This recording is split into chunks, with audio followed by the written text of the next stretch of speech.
Hello and welcome to Page Turners, a weekly bookish podcast for every kind of reader. Whether you want to explore a variety of genres, tick books off your growing TBR, or simply skip the reading for book club, we've got you covered. That's Amy. And that's Liv.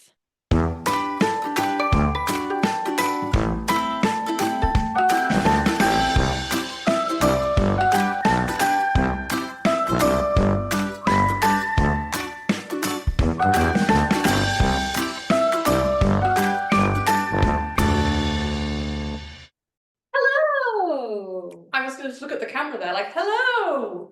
How are you? Oh, very good. Yeah, we've had a nice night. We're in person. Yes, it's so late. It's so late. It's way later than we intended it to be. Yep. You've been here since 7 o'clock. I have been. It's now after 9. Yeah, it's 9:10. Amy did make the best pasta though. It was delicious and I was just eating it out of the frying pan. So, you know. But yeah, no, we're good. We're good. We've had... Is this the first... When did we last... Oh, it was Hereditary was the last time that we did it in person. In October. That's crazy. That is mad. Yeah, yeah. Oh well, and we may sound a little echoey, but that's because we're in Amy's dining room. Yeah. Sub-kitchen. Yeah, the dining bit of the kitchen. I feel like we have to stop looking at this though, because I'm so used to looking at a camera whilst recording. Yeah. We do it through Zoom. That now I'm very aware that we have a camera. We don't be like... Which of course I will put on TikTok. Page Turners Pod on TikTok and Instagram, guys. There you go. Yeah, no, I mean, what's been happening in the book world? Well, I think it would be wrong of us. We mentioned it last week, but it would be wrong of us not to talk about the fact that today, the 21st of January, is Onyx Storm. Happy Onyx Storm Day to all those who celebrate it. Not us. Not Especially me. not you. Not me, but if you're excited, I'm excited for you. To be fair, I really enjoyed today though on social media because it was so positive and there were so many nice videos of people getting up early to go and buy a book, and I thought, that's cool. That has to be celebrated. I also saw a lot of people angry that their pre-orders weren't coming until 10 p.m. What's that? Yeah, it's rubbish.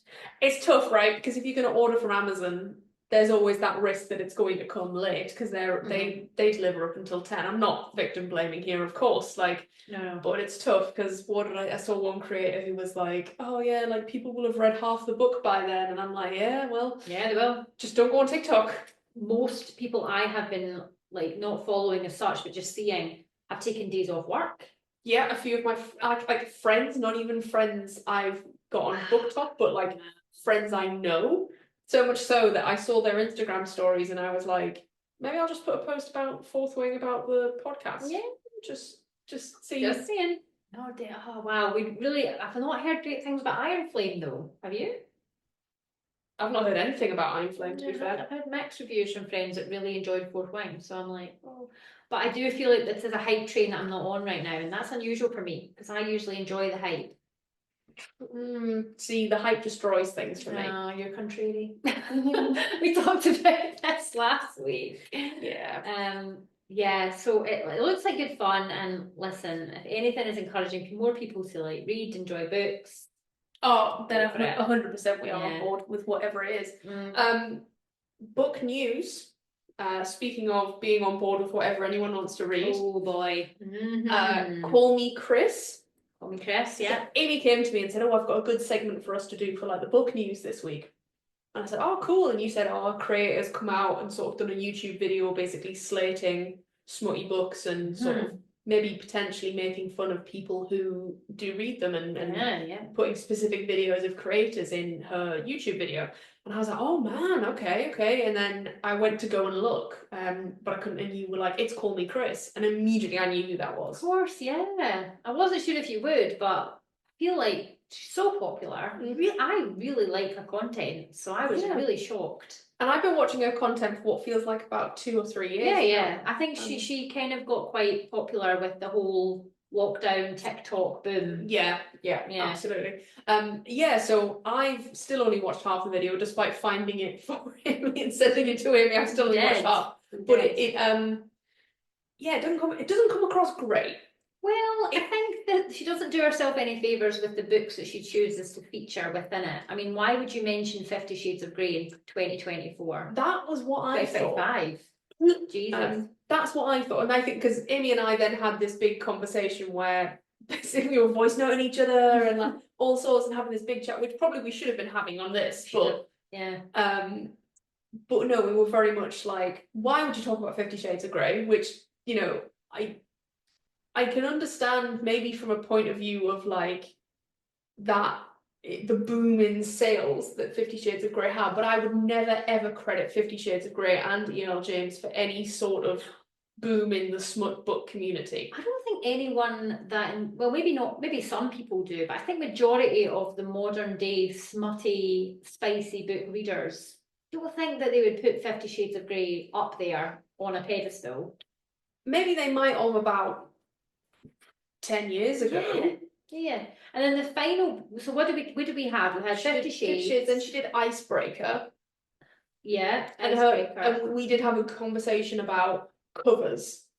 You and I specifically. Her main gripe was like that kids were getting this and reading this, and obviously it's not a book for children. No, and I do kind of get where she's coming from slightly there. I can see it as someone that used to teach. I can see that book being in classrooms, and if you're uninitiated, I don't think teachers would pick up necessarily that its contents are quite so. No, for sure. But I feel like when she was throwing out fucking her sort of opinion, it was going straight towards the smuttish community or the smut community as if that's their fault. And it's sort of like, well, no, the fault there lies with the publishers, the colour illustration, like the cover illustration, not the colour illustrator, but the fact that they okayed that cover for it, and also the booksellers that put it in the YA fiction or whatever section it is. Like, you know, I think do your research, know your trigger warnings, which we've talked about before, and realise that this book is not acceptable to be in this section of the bookstore. I feel like that's an easy ask, right? That's not difficult to ask. So Icebreaker, Birthday Girl, Penelope Douglas. Having I've read 2 Penelope Douglases last year. Those are my only Penelope Douglases, to be fair. Was Birthday Girl one of them? No, Trice 6 Venom and then 5 Brothers.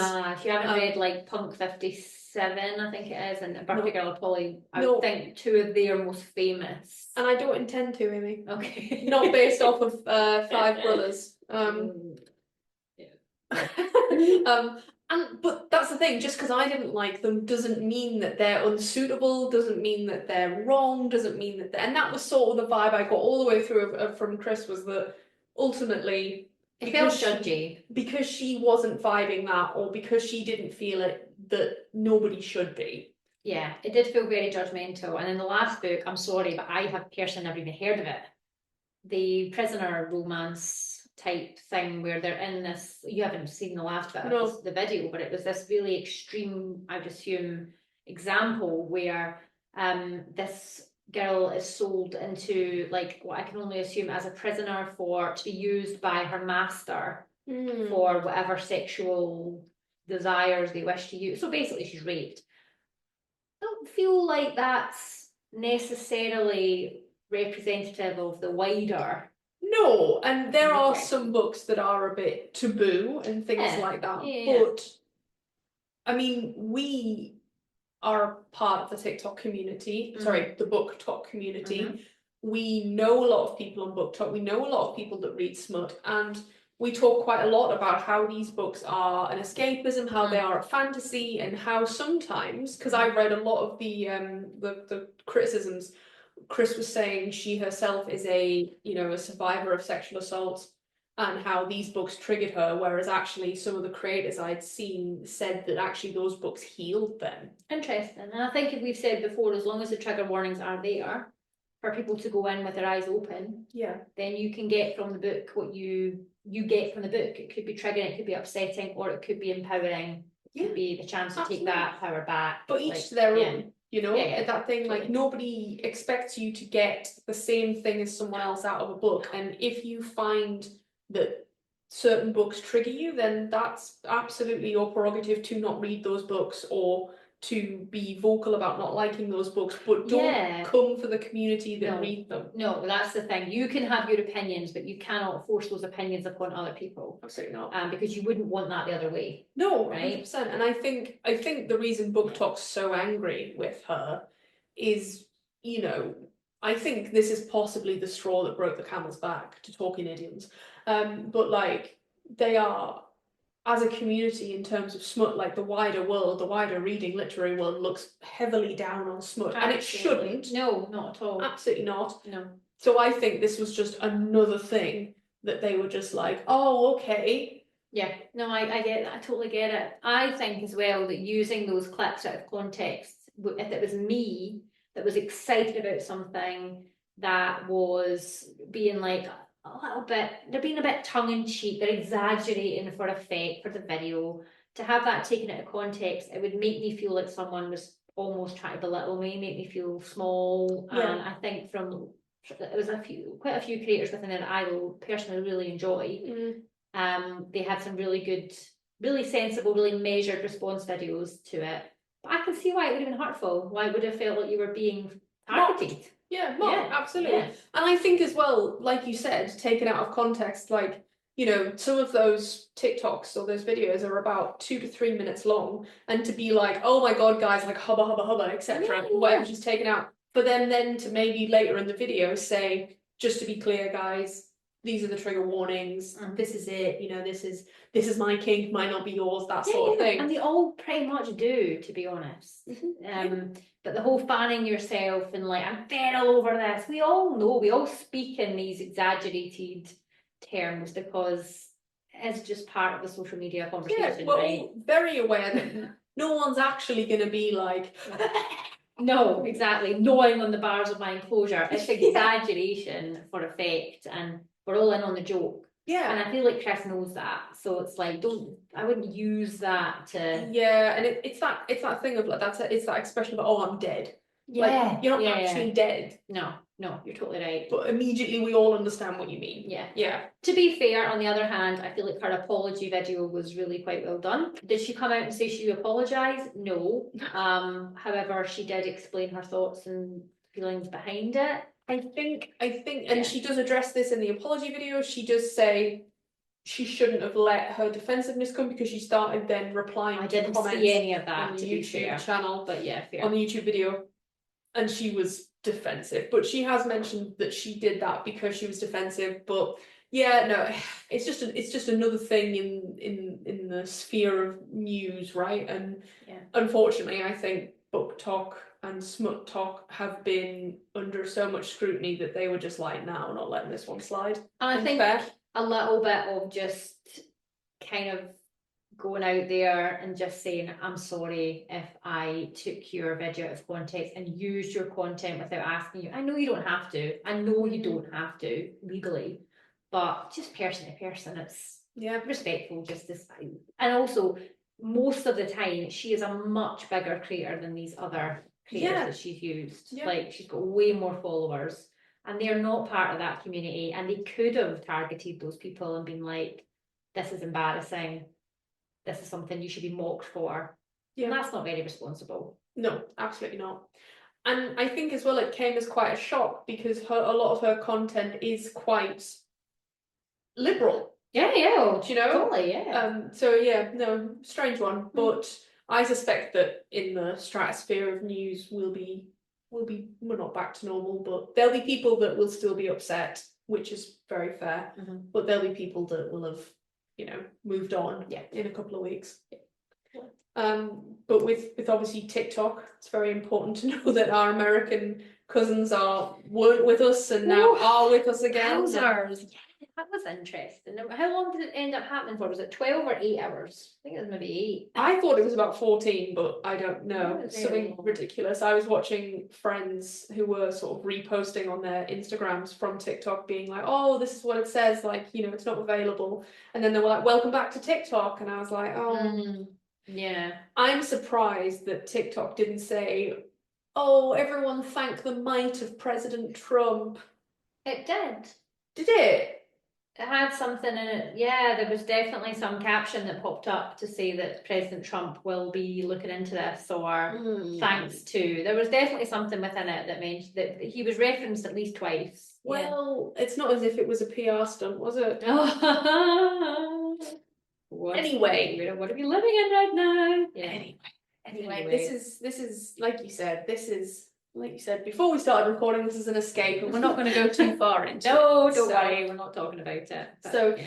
I am currently reading. Yay! I am still reading We Solved Murders by Richard Osman. I can highly recommend it though. I'm about 55% in, Mhm. and I love it. It's so good. I'm listening to it through the Spotify premium like thing, but I am loving it. Mhm. It's so good. If you love Thursday Murder Club, you'll love this. Dare I say it's better than Thursday Murder Club? Ooh. I think all of the characters are so lovable. And it's not that I don't love any of the characters in Thursday Murder Club, but I don't know, I just click with this one. Whether that's because I'm used to Richard Osman's writing, so if you're experiencing him for the first time, Mhm. maybe not, I'm not sure, but loved it. Rudy's a fan. I'll need to let him know about that one because I know he's read the Thursday Murder Club books, but Yeah. maybe something else would be quite like that. Highly recommend. Cool, great. I am still reading Trek. I'm having a different experience. I feel like I'm like the big devil in this, and you're the angel on one shoulder, and I'm the one that's like, no, the books are not good. But yeah, I find it really difficult when I'm reading a book that is kind of dark romance or kind of more like a spicy book if I don't feel that the main character is doing it for me, and I just feel like Speaking in Rhyme is not doing it for me quite yet. Yeah, when you told me that his name was Poet and he speaks in rhyme, I think I would have just, yeah, if that was a real man, I'd binned him off by now. Exactly. You wouldn't be listening to this. You wouldn't be taking it seriously and being like, oh my goodness. Especially because we were talking about it at dinner before we started recording, and I was like, what rhymes with vagina? We're going to find, I'll tell you. I'll write you the list of words. I would like to do a little shout out to the next book though, that I am intending to read, and it is The Other Brother by Tierney Page. Okay. All right. Tierney Page is I'd say dark romance aficionado on TikTok. She's very, very funny, and she has decided as a TikTok creator to write her debut novel. Oh, fun! The Other Brother. I'm excited. I mean, I have a husband with a brother, so it might be a bit weird, but we'll go with it. Oh, so that's what it is. Yeah. Okay. Bit taboo, a bit dark, very sexy apparently. Alex Getting only good ha- reviews. Fair. Alex only has a sister, so You can go right in then. yeah. No, I'm at. Yeah, no. Yeah. No offense, Mary, but I wouldn't shag you. So What have we read this week? this week we've decided that instead of reading Fourth Wing and Lights Out, we're going to read a serious book or a semi-serious book. It's not a romantasy in any form or anything. No. We have read Witchcraft for Wayward Girls by Grady Hendrix.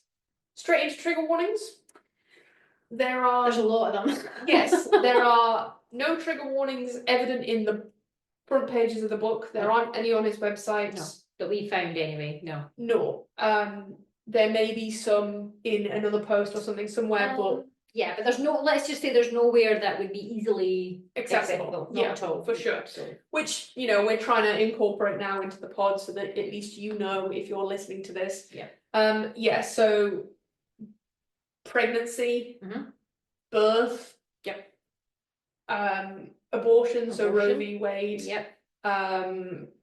Misogyny, racism. Yep. Blood and gore. Oh, so much. Traumatic birth. Yep.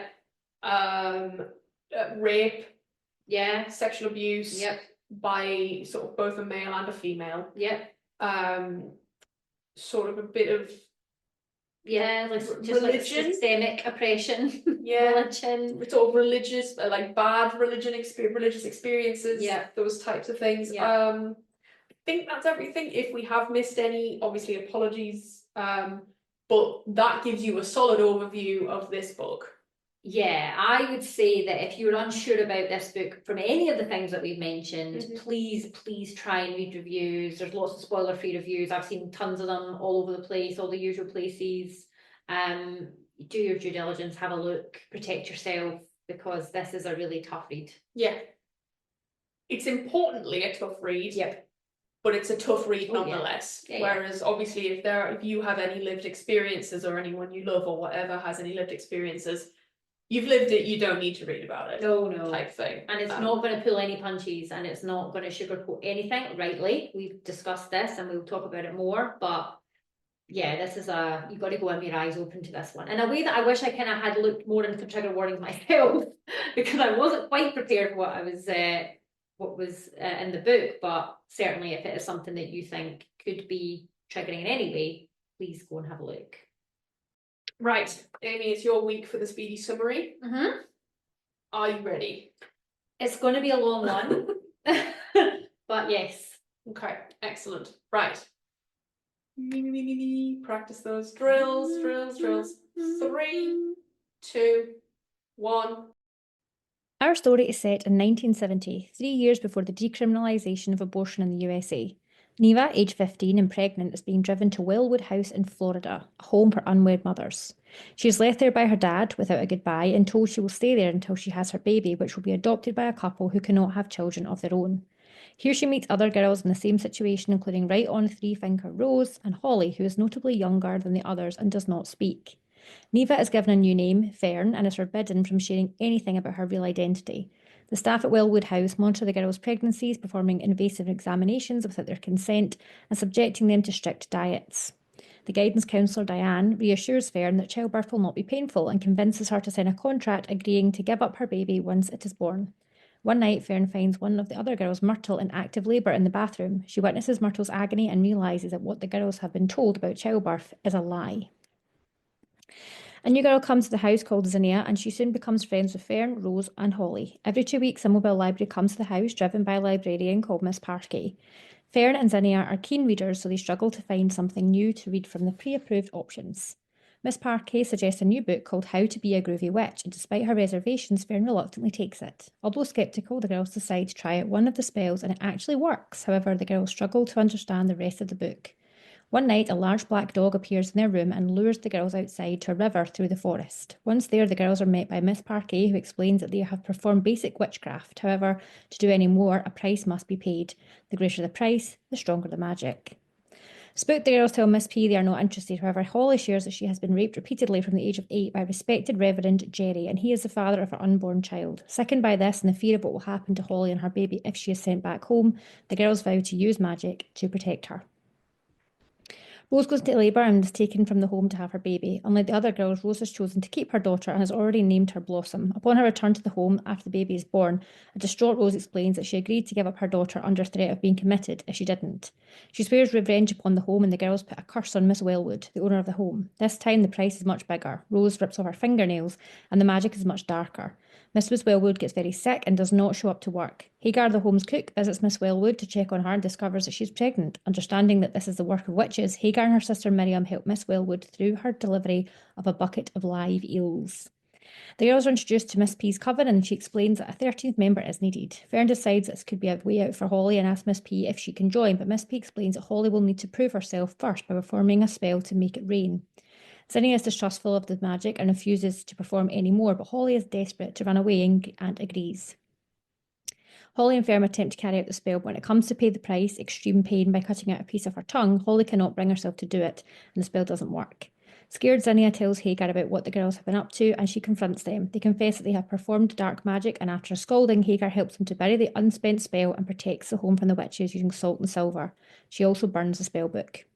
Fern confesses about the book to a furious Miss P, and she explains that the girls must pay the price. She helped them, and now one of them must now join their coven. Fern again suggests Holly, but Miss P says that Holly is not strong enough and that it must be Fern. That night, the witches try to take Fern away, but the protective measures hold and they are not able to get inside. Miss P continually tries to punish the girls for what they have done, sending a storm of rocks, but to no avail. One night, the protective barrier is breached and Fern goes into active labour whilst trying to hide from Miss P. Terrified, she is taken to hospital to have the baby and delivers a daughter who she names Charlie. Devastated with guilt, Fern agrees to give Charlie up for adoption and returns to the home to recover. Holly's due date grows closer and the girls grow more desperate. They plan to have Hagar deliver Holly's baby and then give her money to run away. Holly's baby arrives, and despite a distressing birth, she gives birth to a daughter. The police arrive after being called by the home staff, and the girls are taken back to the home. Miss Wellwood returns and, spotting the superstitious wards around the home, realises what has been going on. She rips down the protective symbols and demands the silver is returned. In a final desperate effort to free Holly, Fern digs up the unspent storm spell and pays the price by cutting out a piece of her tongue. A terrifying storm rages, destroying the home and seriously injuring Reverend Jerry, who has arrived to take Holly's baby away. The magic calls the witches back, and Holly agrees to go with them to save herself and her daughter. Fern is taken home by her dad. 54 years later, Neva, now a jeweller, visits Rose and speaks with Zinnia for advice. Charlie has tried to find her after all these years. She discovers that Rose has reunited with Blossom, and Zinnia has reached out to her son, but he has chosen not to see her. Neva calls Charlie and they tearfully reunite over the phone. Excellent summary. Thank you. Long but necessary. 4 minutes 10. Oh, okay. Not unexpected, but yeah, long. Little late for us to say, but obviously you guys could have skipped the summary if you'd already read it. But yeah, no, guess not. No. Yeah, it's difficult to summarise that one. So much happens as well, which is mad, because I think when you said to me you were having trouble writing the summary and keeping it short, I was like, what are you talking about? Like she goes to the home, and then but then I was actually, there's so much more involved of each of their individual pregnancies is sort of talked about in quite a lot of depth and detail, and then their actual births as well, and then the side story about the witches and what that means. It's very much a side story, actually. To be called Witchcraft for Wayward Girls, that be the title. The Witchcraft does very much take a side story role. No, totally. And it's the fact that it doesn't come in for so long into the book. So when I was writing the summary, I was like, what happened for the first 50% of the story? 10, chapter 8, they get the book. They get the book quite early on. And once Zinnia arrives, we get the book. So witchcraft is there. It's just maybe not the consequences of witchcraft that we sort of thing. Let's talk about this in terms of a horror. What were your expectations? Obviously, this is the first author that we've ever done a repeat of. I know. So our third episode, was Grady Hendrix's Southern Book Club's, I always get it wrong, Southern Book Club's Guide to Slaying Vampires. Bloody long title. And very involved. So that one, much more horror-y, obviously with the vampire, etc. More sort of like old school type Dracula film. Tropes and things, totally. What were you expecting? And obviously you've read more Grady than I have, so I've read 5 now, I think, and all of them have more supernatural horror elements than this one has. So similar to Southern Book Club, in that we have the very real horror, the kind of systemic oppression that these women face. But we also have that with the actual, this is a real vampire. It's not a metaphor. It's an actual vampire. So we have very similar in How to Sell a Haunted House. There is horrifying elements and like a social sense, but then there's also actual demonic puppets. This one, the horror, I think, is much more rooted in reality. There are witches, but the witches aren't, I don't think, the main horrific element in this story. Well, that's it. I mean, we were both very much like, I wasn't scared. The typical sort of horror elements you were expecting, like I didn't feel fear, I didn't whatever. I was horrified, and I was like very anxious, and I felt very visceral emotions reading it. Like I was audibly gasping. I think at one point I actually groaned. I was sobbing when I was reading the end. But during Southern Book Club, the part where she's hiding in the attic, I was scared. Like I was reading that, and I was glad that I had people in the house with me. This one I read entirely by myself because Rory's not here this week, so I was reading a horror with nobody, and I didn't really feel affected by that at all. So the question I have about that is, do you think it's less scary or horrifying because we're women? So obviously we talked about how everything's horrifying, and both you and I will talk about the female rage element and the rage-inducing bits later, which I still have rage about, but obviously that's the point. But do you think it was, because for me, it wasn't shocking in the slightest. Like, I wasn't expecting any of them to act differently, I think. I was shocked for them in that they were so uninformed. I mean, the main character, Fern, is so young, and Holly is obviously younger, and I don't think we really know all. Fern's 15, I think. What age was Rose? Holly's 14. Rose wasn't 18, so I think she's 17. There's a specific time where they say Rose wasn't 18, and then Zinnia maybe is between those two, so maybe about 16. I wasn't shocked knowing what I was expecting from this story. I knew the childbirth scenes were going to be visceral. I knew that Grady Hendrix, because of his previous books, would not pull any punches. But I was horrified in how little they were prepared for what they were going to experience.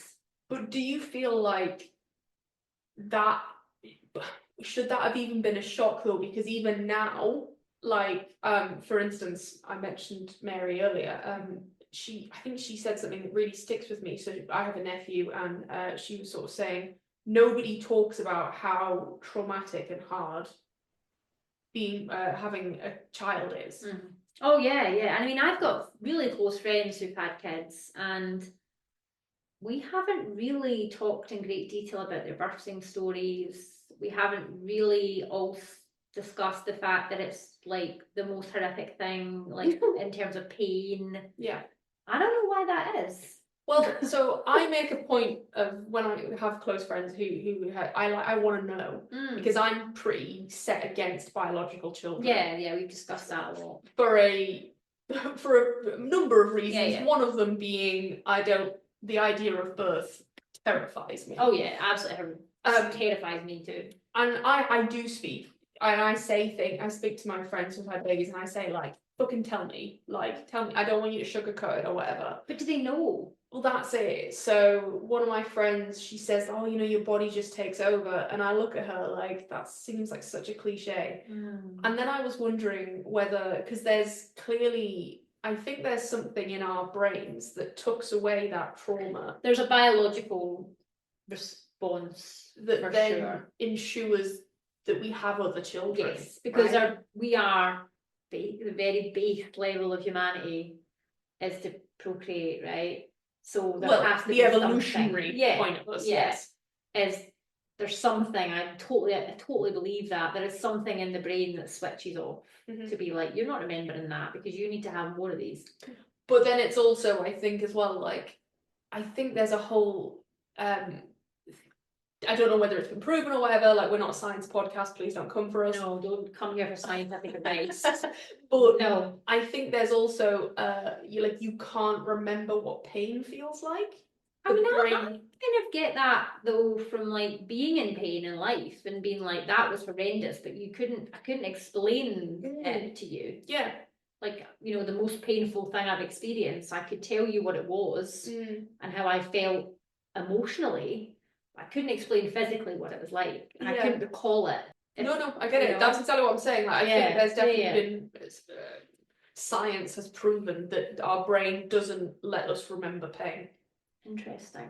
So those two go sort of hand in hand for that as well. Maybe the front cover made me think it was going to be a bit more traditionally horror. Yeah, it's for those of you, if I decide to put this snippet on TikTok. This cover in particular, I've seen another cover with Rose's lava lamp. Have you seen that one in the hand? Oh yes. Through it, I really like that one. Bit more hippie-ish. Yeah. I like that one. This is a beautiful cover. I really do enjoy the kind of like the little light on in the top and stuff, but it gives me a very different story. Yes, it almost gives me haunted house vibes. Yeah. It's interesting. Should we talk about the things that did shock us? Holly. Yeah. So Holly is described as young, so we know that she's 14. Yep. We know she's small. And we know that we're given the vibes that she's sort of unwashed. She kind of neglects herself and her hygiene and doesn't wash her hair, doesn't really bathe. So instantly, red flags. Yeah. And we're told also how small she is, but how massive the belly is, and like that sort of thing. So we're given that sort of grotesque description that this literal child Is pregnant. is pregnant. Yeah. And so we know a crime's been committed right away, yes, no matter the circumstances. yes, We know that, but know. fair is innocent. The time that this book is set is perhaps more ignorant to that kind of thing. We're set in 1970. We know as a reader how horrendous her story is going to be. Yep. But we're waiting for that penny to drop for the rest. Yep. Yeah. Yeah.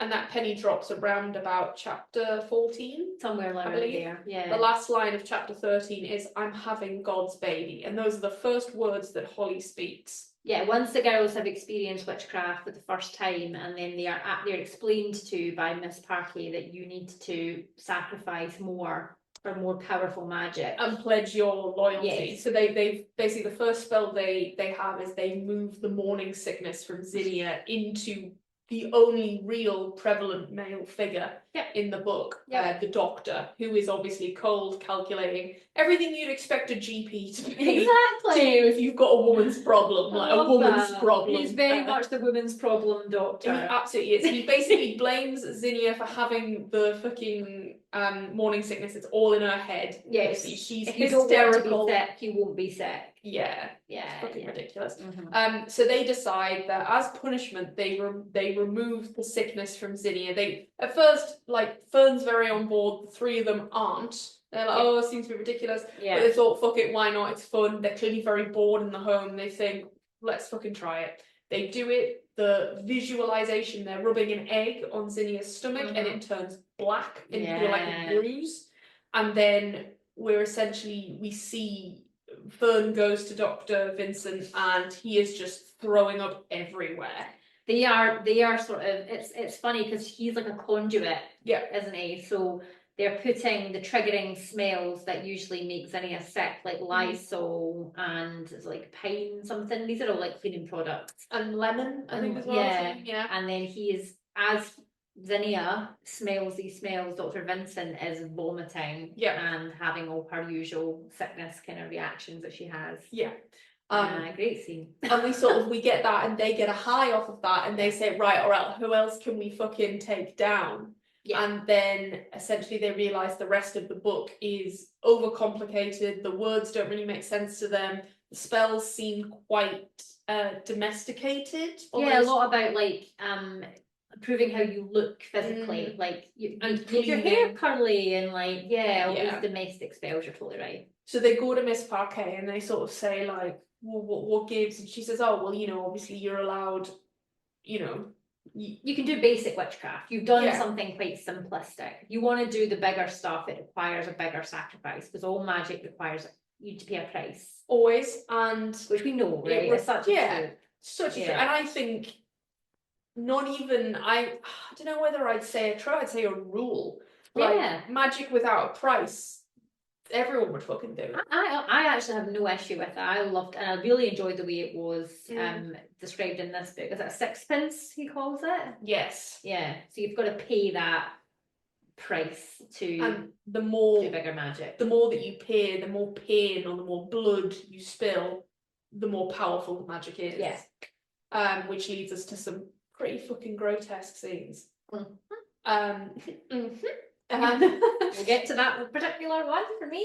But speaking of Holly, so Miss Parquet says you must pledge your loyalty, and that's what they do. And basically, they're not going to, they're not interested. And then Holly speaks for the first time and says, no, we can't go. I'm having God's baby. Yeah. And the chapter ends there, and then it moves straight into the next scene of it's such a strange way to describe it though. So basically, we're then informed that Reverend Jerry, who is the reverend at Holly's parents' church and her church, has been having sleepovers with Holly. Holly's gone and stayed with them, him and his wife, since she was 8 years old. Because her parents have a bunch of children and it was easier to have one out the house. That's, I think, how she describes it. Yeah, I think they see it as like it's a blessing that the reverend and his wife have said, we will take the burden away for you. We will take Holly. Because she sings in the choir, so they sort of think, oh, maybe she's special, etc. And the reverend, essentially, she says that's when it started to happen. And when I was older, I understood that she said, when I was old enough to know it shouldn't have been happening, it was already too late. Too late. It was already kind of like I think it was a routine, I assume. There was a horrible line, because Brady's very good at just putting in little lines to tell you just enough to make your stomach turn. And it was about his wife. Well, one of them says, didn't his wife say anything? Yeah, and I think they say something like, sometimes she helped. She helped. I actually feel sick. I actually feel quite sad talking about that. Yeah, that really got to me. That was a hard part to read.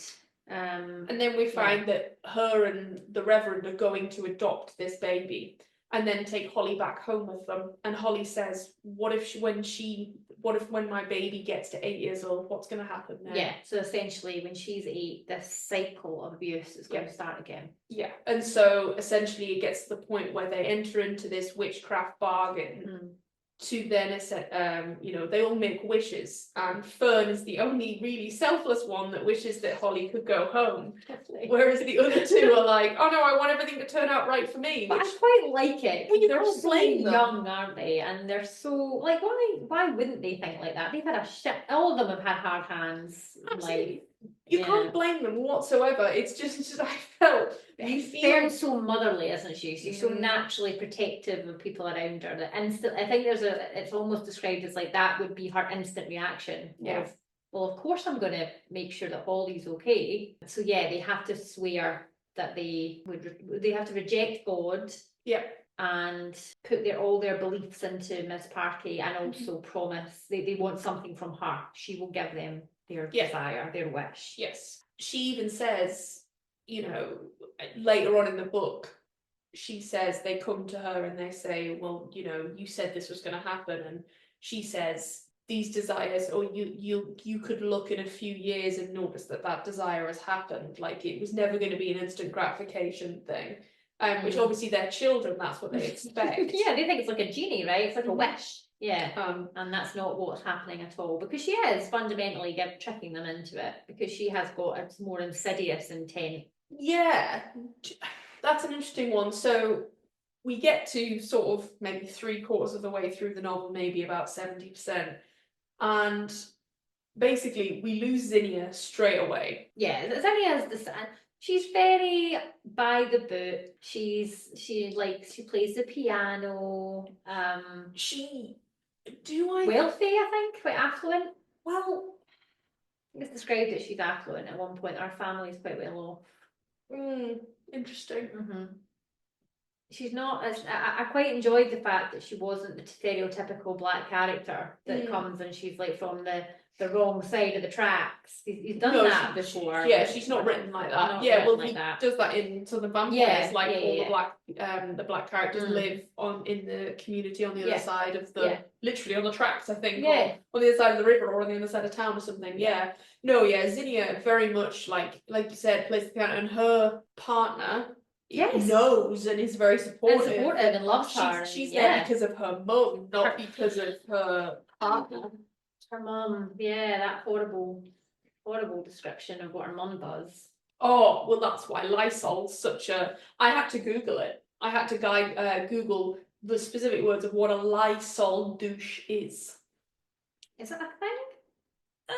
Yes, it was put in housekeeping magazines and things to get rid of unwanted pregnancies. So Lysol is a cleaning agent, like a Dettol or a bleach. Definitely like a Dettol, yeah, not like a bleach. Right, yeah. okay. Like a Dettol, yeah, and then putting it up your vagina. Jeez. And that was a help to get rid of unwanted pregnancies. Akin to a modern element of somebody, we're not going to mention their name, telling us to inject Dettol or antibacteria into us to get rid of COVID. Right, yeah. Right, okay, wow. Yeah, so those sorts of things, yeah, very true. So yeah, you're right, you lose Zinnia quite quickly. We do. She's almost second guessed, despite the fact that she's bled in the witch's book and she's, pledged herself. Zinnia. I think I would be quite scared. I was really disappointed in her. I think because she almost, and she's a child, she's scared. I'm obviously not judging anyone in this position, but in terms of the characters, I feel like she gets what she wants out of it. With the morning sickness, it goes away, and then I sort of feel like she does. she's She's quite a selfish character, but you're totally right. She is a child. Yeah, and her whole life is her. And she does very much try to help Holly in other ways. She tries to have a more traditional plan that doesn't rely on witchcraft. Yes.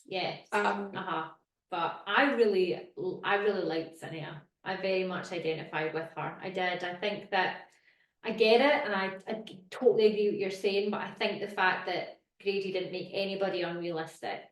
No, like you had to have Zinnia to make Fern second guess herself. Yes. And you know, for sure, I'm a Fern.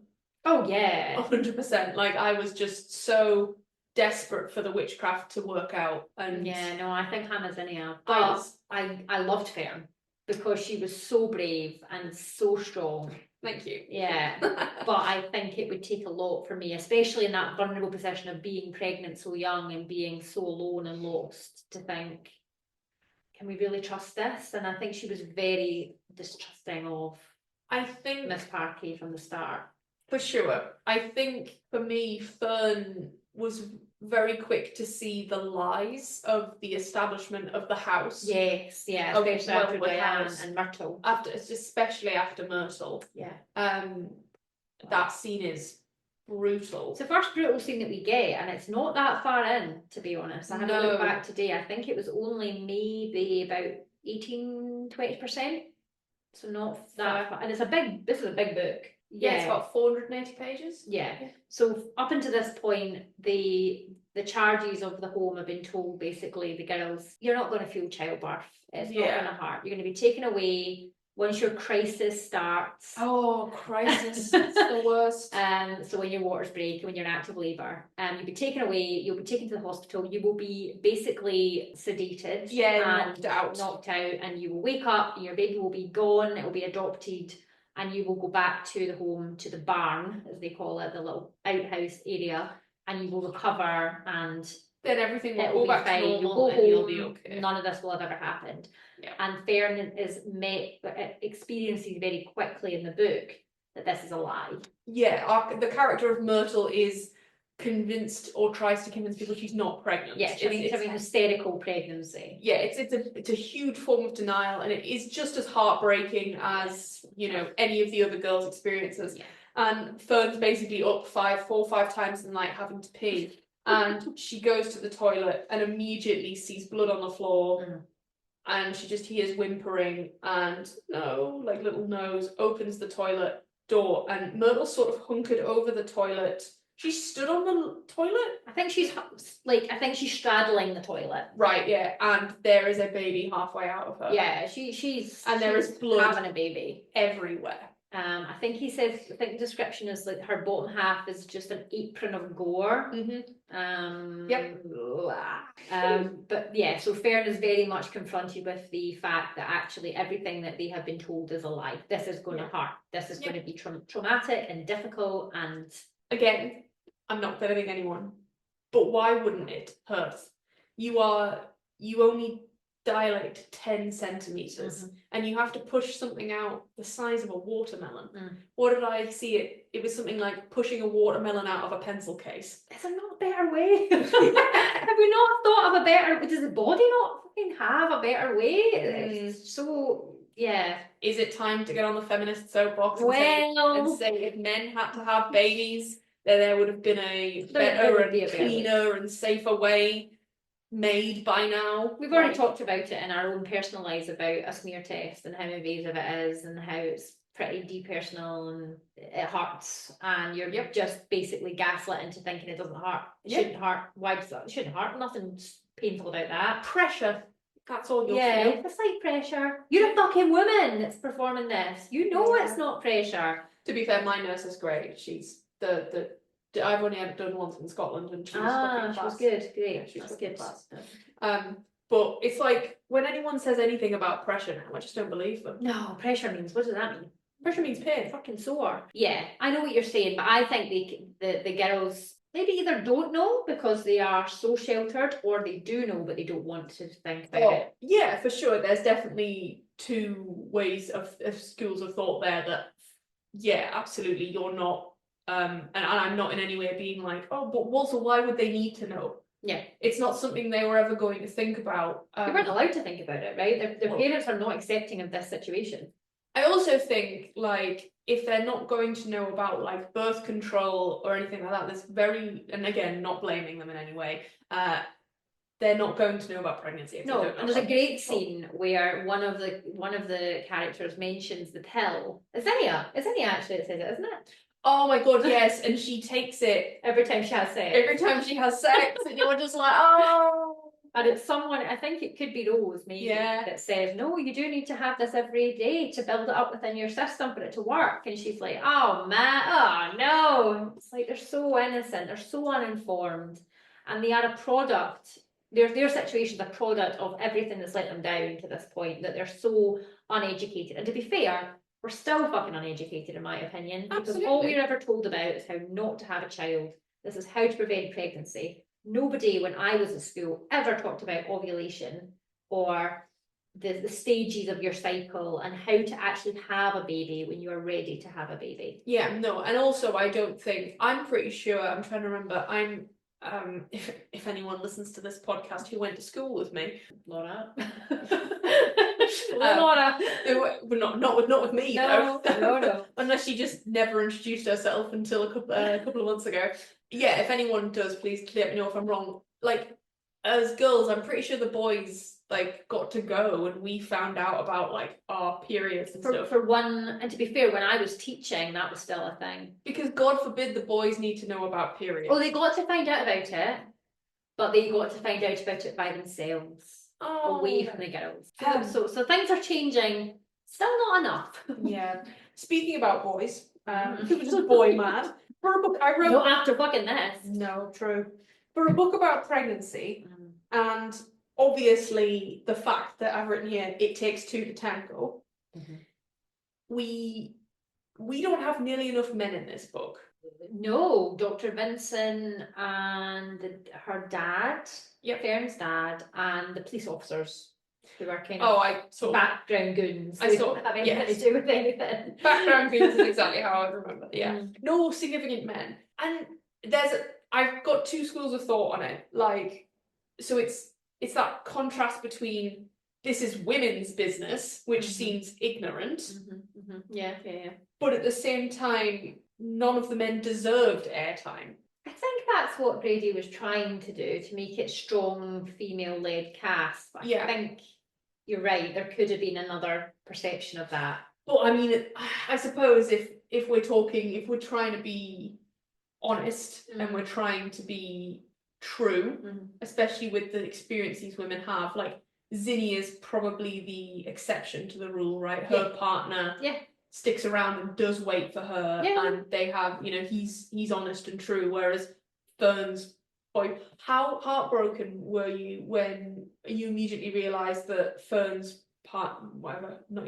guy was just like, he wouldn't hold my hand in public and he wouldn't admit that we were together in school, but guy's a scumbag. But he would happily fuck me in the back of his car. Back of a car with sweat dripping on my face. Oh yeah, that was awful. Yeah, Grady very much the best at writing horrible scenes of. Very good. Yeah. But yeah, so I think it's that, would we have needed a male? Probably not. I think I would have been offended if a male was in any of these roles. If it was like a male, maybe if it was a male guidance counsellor, then I'd be like, but they're not going to have roles like that in those days. No, because no men would be around it, because they'd have been too disgusted and too embarrassed. That's exactly. So I get why there wasn't any males, but I think it's still that thing, especially in this time that we are now, in this contemporary modern time compared to the 1970s. What we 55 years on from the time that this was set. Yeah, we get an epilogue set 54 years, I think, in the future. Yeah. Oh, I didn't even think about that. Yeah. Oh man, I miss such nuance. It was the rage. But yeah, I mean, it's getting to a point now where men, it's no longer allowed to be, it's just women's business, you know? No, there's male midwives. But also, if I meet a man in real life, who is like my partner. I know. Demon! Yeah, especially after this book. Yeah. But if I sort of have, and I have a friend who's got his partner, and like we'll talk about, I don't know, periods or whatever women talk about. Girl things. If he isn't a part of the conversation, I judge him instantly. Like my friend Hannah voice noting me, and she's like, "Oh God, yeah, no, my period's fucking bad. This whatever." And I sorry, Hannah. We get it, Hannah. Solidarity. Yeah. And then because she's voice note me, she's like, "Oh, sorry, Alex." And I voice note her back saying, "Don't you apologise to him. He fucking deals with my periods. He can fucking like, you know." As soon as my period starts, I go in and I'm like, "Your period started today." Yeah, it's exactly the same. Yeah. Like, yeah, because it's a shit time and I'm not comfortable anymore. So you can know. Yeah, you can know, and you can help me. Yeah.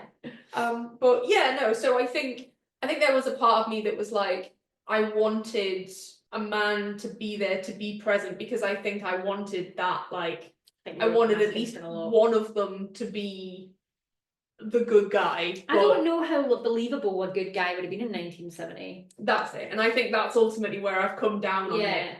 And if like, I'm trying to think of every role that could have been replaced by a man, and I think every single one of them would have just been either not believable, or would have been scummier than they were. Yeah. I forgot about Reverend Jerry. Obviously, he is also a man in there, but the less said about him, the better. He is horrifying. Should we move on to some reviews? Let's do it. So this book, I mean, you just gave me these stats like 20 minutes ago or something.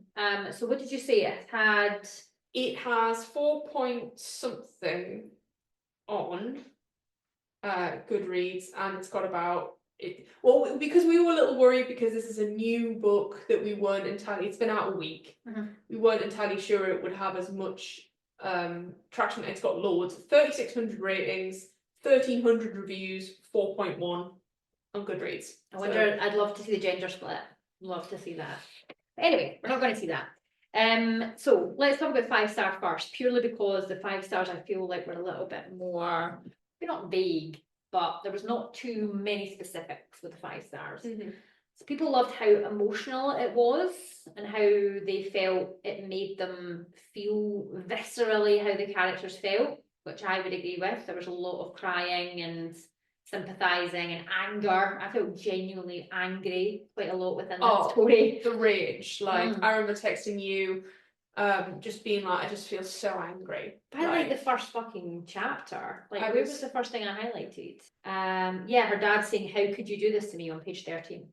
Oh, yeah, just all the way through. Like, I know before I said, it would be nice to have like a sort of a champion male, not necessarily again a male savior or anything like that, but like someone playing the good guy. You're just looking for a good guy, because we have got good men in our life. Yes, we do. We're very, I wouldn't say we're lucky, because we should do, everyone should, but we all know that's not a universal experience. We have men that are above the standard of what men are given. Yeah. And fathers as well. Like, if either of us, we spoke about this at dinner, if either of us had children, whether we do or not, it's fine. But like, our husbands would be very involved. Like, would like fight to be involved. I feel like both wouldn't be like, "I will be involved if you want me to be." It would be like, "I'm going to be involved for me." Yeah, absolutely. And also because our husbands recognise that we both made a child, or we're both parents. Like, but we've done the bulk of it. I'm sorry, but we've done the bulk of it. We've done the hard graft. Alex is the best person in the world, because every time I sort of say like, I'm not really sure about kids, he's like, well, I mean, you are the deciding vote. Yeah, he's like, don't get me wrong, like, I know you listen to my opinion and things like that, but you know, you're the one that has to carry this kid if we decide to have biological and birth a child. And we've just read about that. So emotional, complex, multifaceted characters. Yeah, I would agree with that. I agree. I care about them so much. I still think about them. I hope they're doing well. I love how you're like, I still think about them. I finished it at midday today. No, but I felt myself, like, when I wasn't reading about it, thinking about it. Yeah, I think that's what pushed me through to read it. Like, I read it at a stupid time in the morning. And you slept till like 6 in the morning. Yeah. I just can't stay awake that long. But did you feel propelled? Was there something that made you think this is the point when I am definitely going to finish this? Female rage brought me through, yeah. Right, okay. Was there a for scene? sure. The scene where Holly is dressed up nicely and cleanly and her hair put into bunches to go and see Reverend Jerry and his wife, and he puts his hand on her belly. Yeah. And touches her, and Fern kind of decides then that she's doing this. yeah, She's all in again. Because once she has her baby, she feels almost like a very adult compared to the others, doesn't she? And she kind of looks at what they're doing and thinks it's quite childish and foolish and naive. But when she is confronted by Reverend Jerry and sees the horror that Holly experiences, she thinks, no, I am getting involved. Yeah. I'm all in. And that was for me, and that's quite far in, to be fair. Yeah, it's very fun. But yeah, no, just the overall general rage of it, and but then that scene was like, okay, well, I kind of put this down now. I need to know. Yeah, fair. Interesting one. Maybe not one you can answer as such, and no, I can't even answer it. Hendrix's best work to date. I don't know. Well, I mean, we haven't spoken about this. Grady Hendrix is a man, a white man who is married to a woman. We don't know if he is any other orientation or whatever. We know he's married to a woman. With no children? Or no, well, I don't know. There's no mention of children anywhere. No, I don't know. So we can't speculate on that. But the fact alone that he is a white male is staggering that he wrote this. First of all, it's quite risky. It's quite ballsy. Like, to think that you would even think about this topic and think that you have the space in this conversation is quite impressive. What I found really nice is his acknowledgements are always really lovely, forthright and very like out there. And he talks about how 2 female family members of his went to houses like this house, and nobody knew until quite late on. And so he says the exact line, something like, and when there's something I don't understand, I write a book about it. I love it. And he talked about how much research he does. I think you mentioned how many drafts he went through. I think it was something like 8 drafts, and 3 of them didn't even mention the witches because he did not know how to incorporate the horror elements of supernatural witches in this book, because he didn't want to make them, in his words, crones or a stereotype of any kind. He wanted to have them be fluid and real people in a sense. And as soon as he stopped trying to fit the witches in any kind of box, the story kind of wrote itself. Yeah, but I mean, like we said, the witchcraft itself it's a catalyst for decisions, and it's a catalyst for revenge for the girls. But if you didn't have it, the story would still have the fundamental of female rage, the wrongness, the what is happening would still be happening. The helplessness of the situation would still very much be there. Again, stripping the witchcraft away, it's still obviously and we've seen how much research he's done. I was on his Instagram and I've seen all the books that he's read for it, like lots of like prenatal books, lots of like... And he mentions them in his acknowledgements and says this is a fantastic source that you should read if you want to know more. And I loved it. The acknowledgements I thought were fantastically well done. They always are. I mean, I can't say that it's his best work to date. Do I think it's better than Southern Book Club's Guide to Slaying Vampires? I don't think it's necessarily better, but I think it's very much in the same league as that. I think it made me angrier. Like Southern Book Club, like made me angry. Yeah. But I think this was angry because it's children. Children and the body horror elements of this really got to me, because the way that Fern was treated when she was in active labour and at the hospital, and the people that were paid to treat her as a person and give her care, basically just didn't give a shit about her. You were mentioning when we had dinner how it stops referring to her as a name and starts referring to her as the patient. Yeah, it almost reads a bit like a medical manual or like some kind of textbook. And that's not people talking about her in dialogue, that's in the prose. The prose starts to slip in and make her the patient, and it's so set apart from her, and it's it's so cleverly done because it almost makes you think it's happening to someone else. Yeah. But It then totally dehumanizes the situation, and to this point it's been such a human book with lots of human experience within there, and the empathy that it encourages you to feel for the characters is gone and stripped away at that point. I think this is on par with Southern Book Club for me. I don't think it's better. I think it's different. I agree. Try not to sit on the fence, but I think, I generally don't think one is better than the other. In terms of rereadability, I've read Southern Book Club twice. I could see myself reading it again. I would struggle to read this book again. Is that because of what you experienced? Yeah. It is. Yeah. There's some descriptions in there that I was reading with my eyes like, gosh. And I think going into it, knowing what I now know, I would probably struggle to pick it back up. But I still love it. Yeah. Any more 5 stars? No more 5 stars. Should we have a look at the 1? Yep. Because it actually leads in quite nicely to what we just talked about there. Go for it. It's too graphic. I don't think a book like this could be too graphic. It's gratuitous in its descriptions. Wrong. I agree. Well, obviously, it's not shock value to me. Yeah, that's it. It's not in there. Do you know, we talk about this a little bit. We talk about, and have spoken about it in other Grady Hendrix books, rape scenes, etc. When they're too, like, they're in there for, like you said, the shock value alone. Like, they're not necessary. It's not, you know, rape scenes and things like that. Sometimes we find that they're in there for no reason. They're in there to be shock value wise, but at the same time, with things like this, especially the gore elements, and would you class this as body horror? Yeah, I think I would do. Yeah, I think I would do.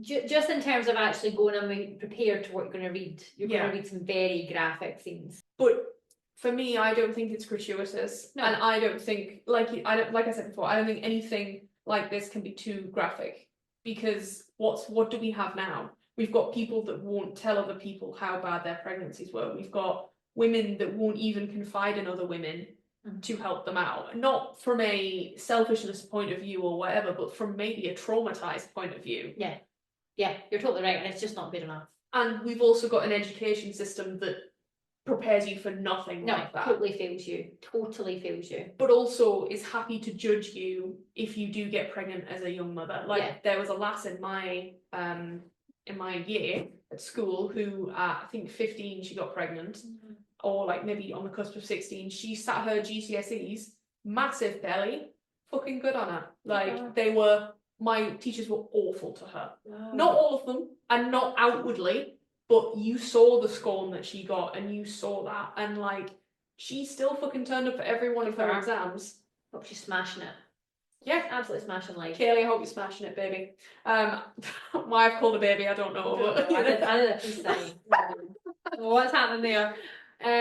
Solidarity. No idea what we're doing. I don't think it's gratuitous. I think it's real life, and it's horrifying in its descriptiveness. But it's the first account of it I've ever read that I thought, geez, that's probably what it's like.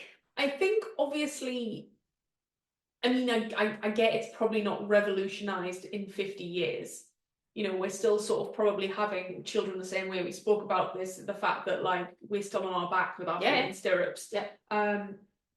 And it in a hospital setting, obviously, if you do a home birth, a pool birth, if you involve a doula, they're very much there to kind of advocate for the mother. You know, like we said earlier, obviously, if it was a man giving birth, it would be a completely different story. But yeah, so I think maybe they've got slightly better drugs these days.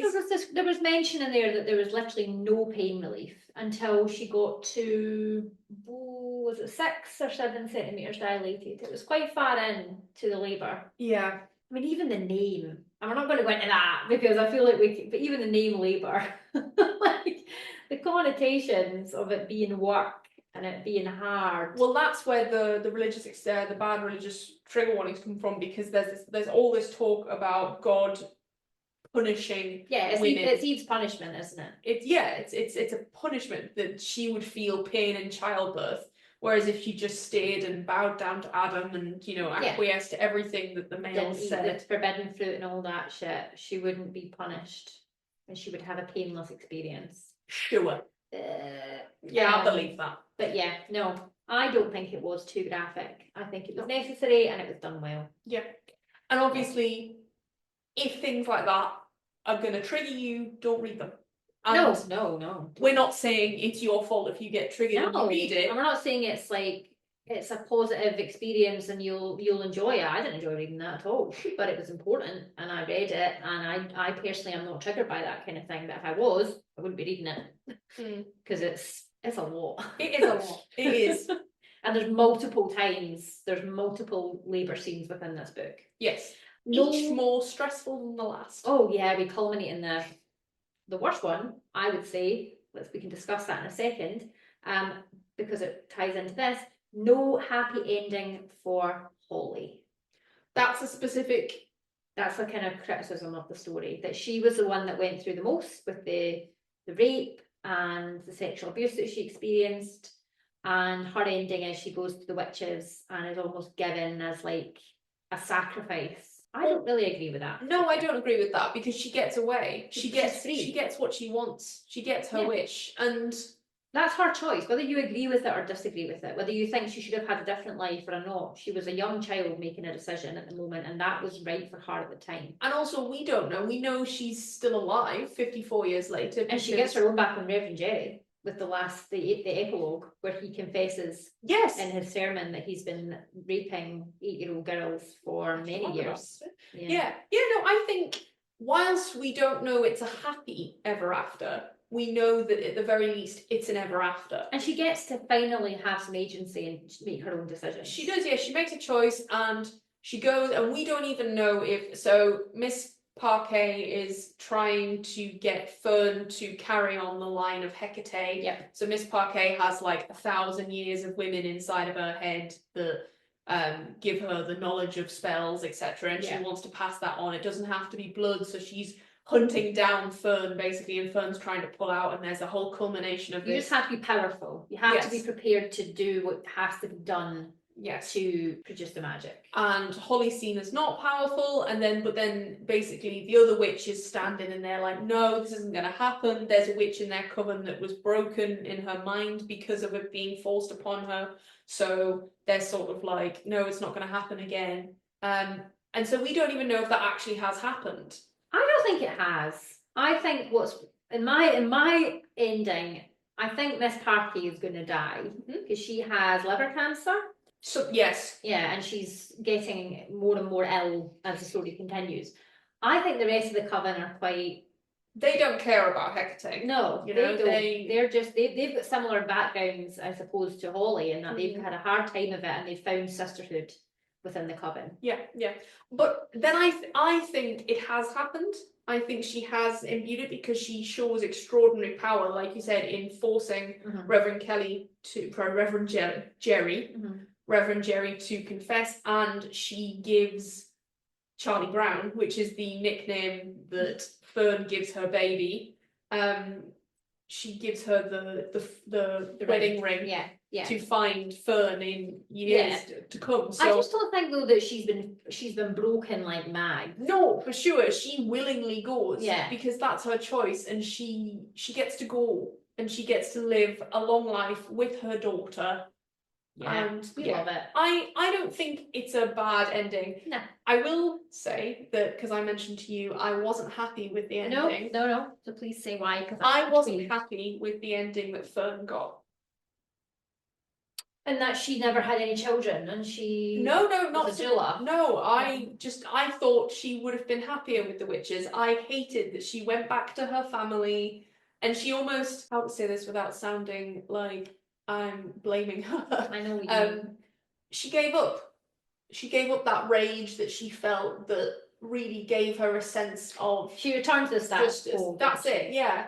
And she was yearning for her life and her little life, and I don't mean that. I'm not trying to belittle that. We all have a little life when we're children. Yeah. Where everything matters to us, and we can't see past what's going on in our drama club or our choir or whatever sports if you're into it.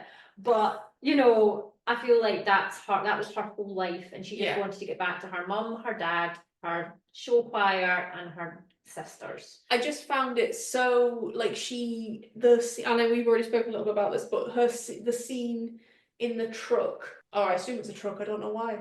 That he's taking her back to Alabama in. Yeah.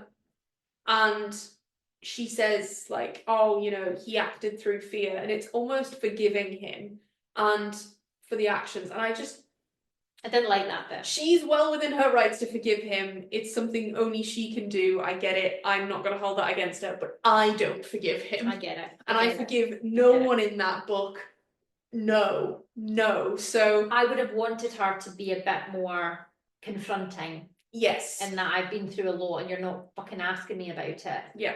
But she doesn't, because she enjoys the fact that, because a lot of references are made in the story where Fern says, I just don't want adults to be angry with me. And I get that, because I was that child. Like, I didn't want to be in trouble. Fair. So I do see where she's coming from, but it did upset me, because she almost came back from having the baby, and we were led to believe that she was much older, wiser, but actually she was still just a child. Very true, very true. You were speaking just there about like you didn't want adults to be angry with me. I think I challenged adults so they would prove they loved me. You know, so I had that confronting nature. Yeah. Because I needed them to prove that everything was okay, even though I'd done something wrong. Like if you push them away, that attachment theory of they wouldn't allow themselves to leave. 100%. Yeah. So I think maybe there's a bit of me that I didn't see, and so was very upset. And I was chuffed for her. I just think there were two bits in the epilogue for me where she says, oh, why didn't you have any children? And she says, just never found the right partner. I just wish she'd been honest about it. Yeah, I couldn't do it again, or whatever. I just didn't want to do it again. I would have liked her to say she didn't want to do it again. That'd be interesting. The bit in the hospital when the doctor sews her vagina tighter, and he says, when she eventually gets married, her husband will thank me. And did you know that, like, I've heard men say that, not in real life, but in like culture or like films and stuff. Oh, doctor, can you slip an extra stitch in there? Like, fuck off. Our vaginas aren't here just for your fucking pleasure. Oh, yeah, it's disgusting. Right, anyway, sorry. Back to the 1 stars. Speaking of male characters, the doctors were fucking scum. Yes. The whole time. Yes. So patronising, so like, trying to put themselves off as good guys at first. Like the way they were written was like, oh, it's okay, darling. But it's like, no, it's not good. You're awful. And you're examining me and there's no consent and you're not explaining what you're doing. And the scene where Dr. Vincent examines her and like sticks his fingers inside of her, I was like, where are the gloves? Please tell me. Please write that there's gloves. Please write. There's no oblique reference to gloves, and I don't just think there's any gloves. I just have to believe that he put gloves on. Yeah, and it's just like, don't make a fuss. Strapping their ankles into the stirrups. Yep. I'm angry. Prepare to be angry with this book. Okay, we've talked a little bit about this, so we'll go on to this one. It's too long. I wouldn't all outright agree, but I did find the bit after the bit with like the witches coming on and the 2 sisters in the house and trying to stop the witches coming and stuff, that was a bit long. Yeah, I think the other long part is the start when I understand the build-up. But I like the build-up. Yeah, because we were talking classic horror vibes is that you have a slower build-up and then it's ba ba ba ba ba right to the top, and the whole climax is massive and is at point 100. Yeah. And then it comes down and there's that demure aftermath. Whereas I think we sort of went up when there was the confrontation with the witches, and then we've got this, oh no, this will keep you hidden, this will keep you safe. Oh, coming back down again. Oh, back up again. Yeah, I think we had 2 peaks in this book, and the gulf between peak 1 and peak 2 was a bit too long. I get it. I mean, I loved do we want to say Hagar? Yeah, I think so. That's how I was pronouncing it. Yeah, and Miriam, loved fantastic character. The two sisters, yeah, they were brilliant. I loved the fact that we got a whole kind of chapter just from their perspective. That was excellent and unexpected. Didn't think we were going to do that.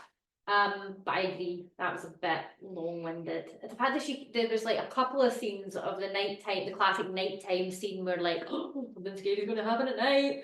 The witches are coming at night, and there was just too many scenes like that. I think. Yeah, I agree. Cut one of those out. I don't think it's enough for me to have given it 1 star. Like, Oh, not at all. No. Oh, it's too long and therefore it's rubbish. It's a bit long. It went on a little bit longer, but I understand probably why maybe there had to be more witches and there had to be peril in that. I wasn't bored. I mean, I read 50% of it and from like 10 o'clock last night, went to sleep about 1, and then woke up today and read it sometime today. Over your lunch break. Yes, over my lunch break, and I managed to finish it. So it was compelling me to get to the end. Yeah. I didn't find it that long, but I understand why people might. But I have read quite a lot of horror, and I think horror does tend to be a bit longer because it does spend a lot of time trying to make it character focused and the setting of the scene. And I love the fact that it was set in Florida because I could feel that oppressive, the heat so much. It permeated its way through that book. Almost similar to Southern Book Club. Yeah, let's find out where do you already know where Grady was born? I do not. I'm just interested because I feel like this is a man that knows hot days because he writes them very well. Let's find out. I'm guessing Georgia. South Carolina. Oh, okay, yeah. Yeah. Okay. So yeah, second was Spawn. I really enjoyed it. Obviously, this is probably about the time that we would do Ick of the Week. Yeah. Out of respect, and because I think anything that would be an obvious Ick of the Week isn't right to be Ick of the Week. No. So we're not doing Ick of the Week. We're not doing Ick of the Week. I think sometimes Ick of the Week lends itself nicely to romance because sometimes the things that the romantic characters do is a bit icky. Yeah. This isn't really icky. If I had to pick one, I would say the men's behaviour. Well, I mean, walking X in this book. But the whole thing is just, as we said before, trigger warnings, really evocative, very confronting. Do your research before you read it. So, final thoughts. First of all, what did you think about it? I loved it, and then was just so heartbroken by the ending. But again, we've discussed that's me putting myself on Fern and wanting a different ending for her, more justice, I think. It seems as if she sort of just gets to do, and also the fact that you clearly know she doesn't get along with Charlie Brown. No, not so it's 54 years later, so she's 69 when she meets her daughter for the first time. Yeah. Or when she has the phone call with her daughter for the first time. So what, 10 years maybe? Average life, 10, 12 years? Especially, because I think so. But I appreciate that is of the time as well. That's a reality that some people didn't even get to meet. And I appreciate that she could not have sped that timeline up. Because she didn't have the power to do that. She gave the power to Charlie. That was such a beautiful moment by signing the birth certificate with her actual name. Such a beautiful moment where she says she wants to see the baby, and Diane, the guidance counsellor or whatever, social worker, is saying, "Oh, you sure?" I'm so glad that they let her see her. I didn't think they would, actually. No, neither did I thought they might let her feed her and then be like, "You've done your bit. Yeah, you don't need to do anything else." But no, she gets her and she's like, "No, I don't want to give her up," and then she's manipulated into giving her up. And she writes, rather than Jane Doe, which is on every single birth certificate, she writes her real name. So that she has the choice to look her up in the future. Because I think she says, "Will the baby see the birth certificate?" Because she's so young and she doesn't realise. And Diane says, "Well, it depends if the parents let her see it. The parents will give her the birth certificate when she's old enough, because I've got mine, you might have yours." God knows where it is though. You need it when you're older for various things, and it gives her that chance to say, N. Craven, who's that? Yeah, and then exactly. Have a look. Yeah. Which is just such a beautiful scene, especially because Diane goes, "Oh, sweetie, you've signed your real name," and she looks her dead in the eye and says, "Yeah, I know." And she just goes, oh, and that's it. Perfect. They do it all under this guise of like the reason they all have fake names. They're all like nature, you know. Mrs. Wellwood says like, you're my flower of, you're you're my garden of girls or something like that. So they're all naturey. And it's just, it's so that no one will ever know you were here. Yeah. It's a shame thing. Yeah, you don't have to live with this shame. You can start a new story when you leave. But this is why I'm so annoyed, because I feel like Fern gets over that shame with writing her name, and she owns it, and she's like, no, I'm not ashamed, I won't be ashamed. This is my magical little thing. This is my baby. And then she goes straight almost back into that shame by going home with her father. And I don't know, it must be difficult. So, you know, I won't dwell on it anymore. Otherwise, perfection. I loved it. It was so good. It was horrifying, but not scary. I loved it. Absolutely loved it. I thought it was an absolute work of art. I think that the love and attention to detail that Grady Hendrix put into it is evident on the page. The respect that he has for women, for even things like the line of witches he includes in his acknowledgements. It's brilliantly written. Yeah, the pacing maybe at the end, I can see why some people might think is a bit slow, but I wouldn't let it put you off reading it. It's a great book, and I would love to one day have the guts to read it again, but it's not going to happen for a while because it sticks with you, and some of those scenes will really stick with me. Yeah. Speaking of Holly's birth, we have a quick talk about that. Oh, very quick, but it's so brutal, and like it becomes animalistic without almost purposefully becoming animalistic. Like we talk about Hereditary when Tony Collette's there, like like screaming on the floor.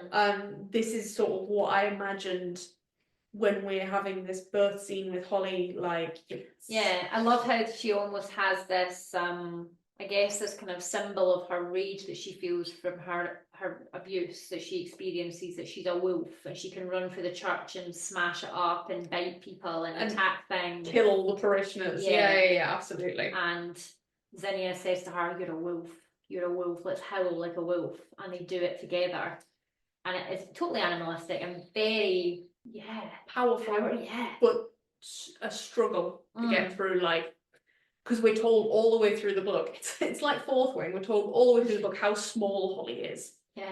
Like, but she is tiny, like she really gets it in this story. And then to have that visual, like, oh, she's pushing out, awful.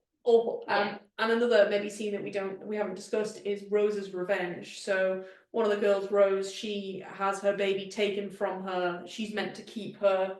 They convince her not to, and then she wants revenge on the woman who owns the house. Her story's different in that they basically say to her, if you don't, you'll be committed. Because they almost, which is different from what Fern experienced, as far as I can remember. I think they probably don't think Fern's as far gone as Rose is in terms of the commitment to her baby. True, because Rose all the way through has said, I am keeping my baby. I haven't signed anything, because when they first go and meet Diane, the girls are asked to sign a waiver to basically say, I will give my baby to a couple. Whereas Rose says, no, I'm going to have my baby. It's a girl. Her name will be Blossom. We're going on we're going to live on a farm. We're going to be self-sufficient. Totally. You have to, maybe you're right, adopt more sort of intense tactics. But I have no shock or surprise that was a tactic used. No, sure. Not at all. Even now I wouldn't be surprised if that's what they would use. Absolutely. Right. But then we get this scene with Miss Wellwood, who has been basically, the pain she visits upon Rose is then revisited upon her, and she is, over the course of a week, she becomes pregnant, she's housebound, she becomes massive, and then she gives birth to these eels. A bucket of eels, And then Hagar has to like kill each one of them individually, crush their skulls. It's fucking brutal. And flush them down the toilet. It is a horrendous scene. And we get this almost like sympathetic point of view from her, because her father has done exactly the same to her that she and the other establishment women are doing to these girls, by she gets pregnant by a traveling salesman, but also she thinks he loves her, and he may love her. We never find out. We don't know, but she's convinced he doesn't. Convinced to break things off. Convinced to give the baby up, and yeah, it's just this cycle of pain and hurt that we all envisage and envisage. It's this cycle of hurt that we invite upon each other. Yes, no, you're totally right. And I thought there might be a moment where that continues into the main narrative, that she learns from her experience of birthing this thing of eels. I don't really know what it is, but it's not. She comes back, she spots the signs of protection against the witches with the symbols and the silver, and she's like, get that, dig that up, get that down. And yeah, if anything, she's more clear in her convictions. Yes. Yeah, which is very disappointing. It is. But realistic. Yes. Is it worth your time? Or we've sort of talked about how is it worth your time, a bit of a troubling one, because we have no right to tell you how to spend your time. We just mean in the world, the day that we live in, the world that we live in right now, with the never-ending, add this to your TBR, like, you need to read this, you must read this, don't read anything else, read this first. This, yes. Should this be something that you prioritise, perhaps, over maybe other books? In my opinion, everybody should read this book. Yes, everyone should. We said men should read this book. Should. I will be telling Rory, this needs to be read. You have to do this. Please, if you don't read it, anything else I suggest, read this one. It's so important for all of us to read and to be a part of this conversation. I mentioned last week how I thought Fourth Wing was worth it because, be in the conversation about like, oh, is this book any good or whatever.